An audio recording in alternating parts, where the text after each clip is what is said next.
failure. I wouldn't wish my internal life on my worst enemy. Wow.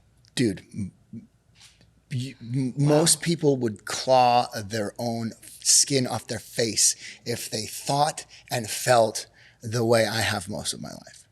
Like everything that I have done has been so contrary and uphill and against all odds, and never felt like I could or would ever, I just did it anyway. I just nose forward, regardless of how I felt. Yeah. Wow. But I think that's successful people in general, don't you? Yeah. People think that successful people have the least amount of fear, but I would argue they have the most. I would agree. They just tackle it. Yeah. Right? That's what discipline is. I mean, discipline Definitely. is the ability to take the actions that are uncomfortable, scary, unfamiliar, totally new and unknown, or,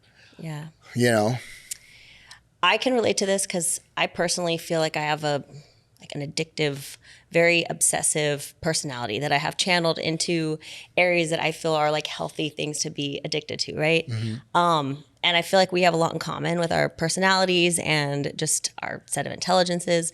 What about you? Do you have an addictive personality? Oh, yeah. Okay, tell me about Full that. blown.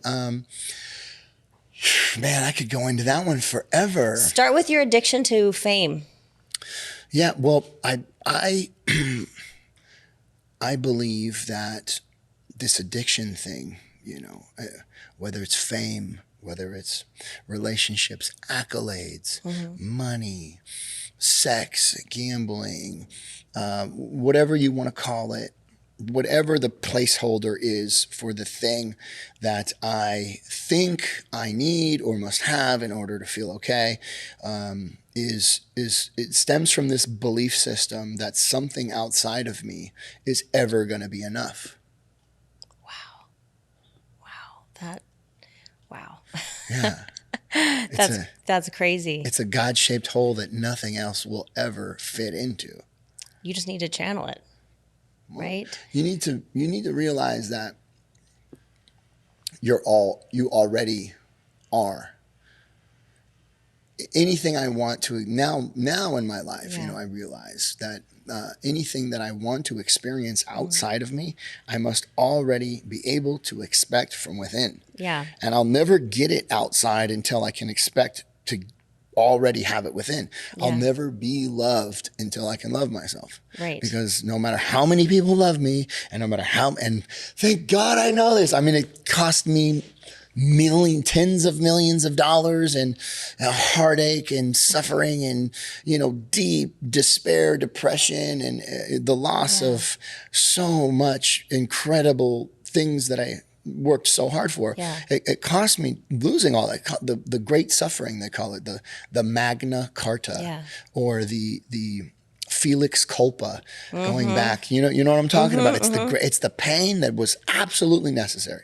Okay. The mandatory despair that it took to let go of that very thing. Yeah.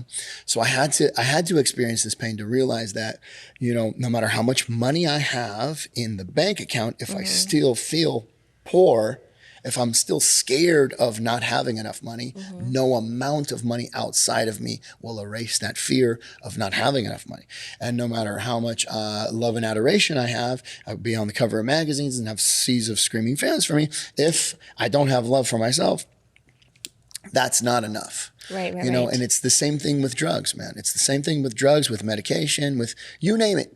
Throw any material world thing out there, any tangible thing, and I'll tell you that it is the intangible that matters, no amount of tangible, and no audio. You'll never hear enough. The audible thing will never be said to you enough. You look great. You look great. You look great. If you don't feel like if you don't care anymore how great or not great you look. Yeah. Because you're just in the journey and you're not in the destination. Right. It's the inaudible, meaning it's what I hear within. Right. It's the invisible, what I see within. Right. No matter how much I see it outside of me. Yeah. Yep, I do. I'll never see it until I can see it inside. Or you acknowledge that there is the addictive part of you, because this is me too. You like acknowledge that there's this addictive part of you, and you figure out, okay, like I can't ever get rid of that. It's like it's ingrained in me. It's part of me. I just need to figure out how to channel this. Use it to your advantage. Where do Work I put with this? it, Yeah. not against it. Am I gonna exercise like crazy? Am I gonna, be crazy with my 5 bags I carry everywhere and be super organized and Right. disciplined and whatever? Because that has to be like, there's a place for it, right? Yeah. Work with it, not against it. That's what it is. It's like this ego thing, or this addiction thing. Don't run from it. Right. Work with it. Make it your friend, dude. Yeah. They say, my ego is not my amigo. It's like, no, you need to make friends with your ego. You need to make friends with your addiction, with your obsessive compulsive behavior. You need to make friends with that motherfucker because it's not going away. You got to work with it or it'll beat your ass to a pulp. Yeah. This actually leads me to something else that has been burning at me since we started talking, okay, which is you are aware that you're a very attractive person, right? Throughout your whole life, you have had a feedback loop on and on, that you know this about yourself, okay? Your appearance has taken many different forms.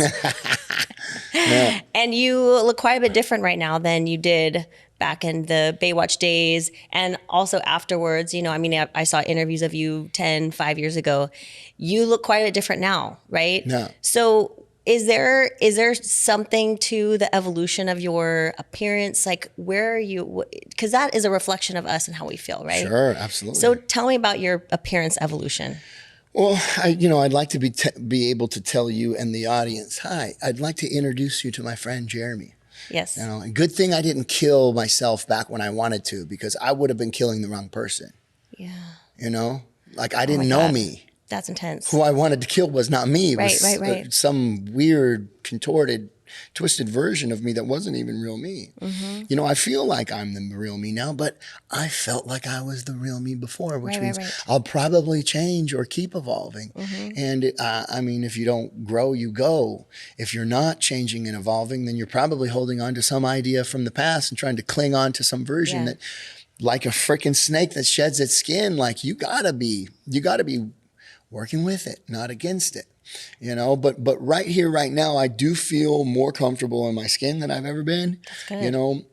The way I eat and the way I train has become more of an act of gratitude and more of a healthy relationship, whereas it used to own me. I was in a prison of what I couldn't do, which made me only wanted to do what I wasn't supposed to do and feel like, oh God, I gotta go back to the gym.